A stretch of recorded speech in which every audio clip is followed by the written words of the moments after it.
এই ভরা বর্ষার দিনে বিকেলবেলা হলেই মনটা যেন কেমন করে, কি খাই করে। বাড়ি থেকে বেরিয়ে কিছু আনার তো উপায় নেই, ফ্রিজে যদি কিছুটা চিকেন থাকে তাহলেই হবে। বর্ষার বিকেলে মুচমুচে ও ভিতর থেকে জুসি চিকেন পকোড়া আর সাথে কফি থাকলে আর কি চাই। ও হ্যাঁ, সাথে আর একটা জিনিস থাকা কিন্তু খুব জরুরি, ভালোবাসার মানুষেরা, যারা সবসময় সুখে দুঃখে আমাদের পাশে থাকে।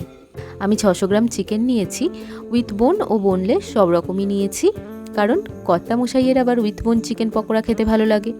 2 টেবিল চামচ আদা রসুনের পেস্ট অ্যাড করেছি, 3 টেবিল চামচ ধনেপাতা ও কাঁচা লঙ্কার পেস্ট অ্যাড করলাম, 1 চা চামচ নুন মেশালাম, 1 চা চামচ গোলমরিচের গুঁড়ো মেশালাম, 1 চা চামচ জিরে গুঁড়ো ও 1 চা চামচ ধনে গুঁড়ো অ্যাড করলাম, হাফ চা চামচ চাট মশলা অ্যাড করলাম, অ্যাড করে দিলাম 1.5 চা চামচ কাশ্মীরি লাল লঙ্কার গুঁড়ো, আরও অ্যাড করলাম 1 চা চামচ টমেটো সস ও হাফ চা চামচ সোয়া সস।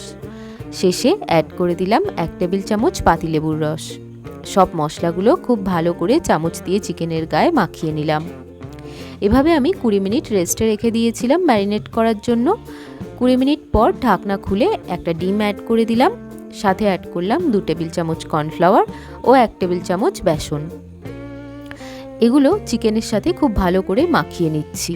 একটা ফ্রাইং প্যানে বেশ অনেকটা তেল ঢেলে ভালো করে গরম করে নিয়েছি। এবার এক এক করে ম্যারিনেট করা চিকেনগুলো তেলে ছেড়ে দিচ্ছি। পকোড়াগুলো ছাড়ার পরেই ওগুলো খুন্তি দিয়ে উল্টে দিতে যাবে না কিন্তু, একটা সাইড একটু ভালো করে ভেজে নিয়ে তারপর উল্টে দেবে। অন্য সাইডটাও যখন লাল করে ভাজা হয়ে যাবে তখন পকোড়াগুলো তুলে নাও।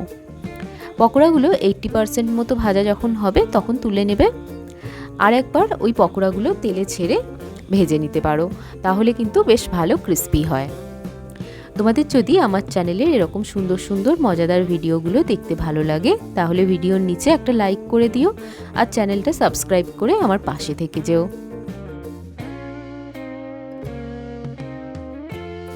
আজকের ভিডিওটা এই পর্যন্তই।